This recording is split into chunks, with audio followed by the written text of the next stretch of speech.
কত কষ্ট করে মা বাবা সন্তানকে লালন পালন করে, বিশেষ করে মেয়েদের পরের হাতে তুলে দেয়। সে পরের হাতে তুলে দেওয়ার পরে হয়তো কিছু সংখ্যক পরিবারে সুখ নেমে আসে, আবার অনেক পরিবারে দুঃখ নেমে আসে। সেই দুঃখ নেমে আসার কারণটি হচ্ছে আসলে মূলত আমি বিশ্বাস করি, যে ফ্যামিলি থেকে মেয়েকে উস্কানিমূলক কথাবার্তা কিংবা বদ শাসন করে, সেসব ফ্যামিলি পরিবারের মেয়েদের সংসার বিচ্ছেদ ঘটে। তেমন কয়েকটি ধারাবাহিক এই ভিডিও আপনারা দেখতে পাচ্ছেন।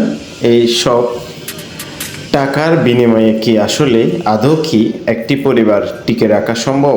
দেখুন, টাকার জন্য কিভাবে গার্জিয়ান মেয়েকে বাধ্য করতেছে এবং অনেকটা জোর জবরদস্তি সেই পরিবারকে বিচ্ছেদ করার জন্য।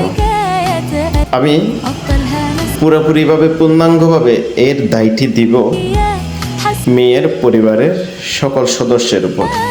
কেননা কারণ তারা মনে করে যে অনেক কিছু হয় এই পরিবারে থাকলে, মেয়ের সুখ আসলে তা নাই। এর মধ্যে পুরুষরাও কিন্তু বাকি পড়ে না। যারা করে তাদের এবং কর্তৃপক্ষের দৃষ্টি আকর্ষণ করছে এরকম যাতে ঘটনা আর পুনঃ আবৃত্তি না হয়। ধন্যবাদ।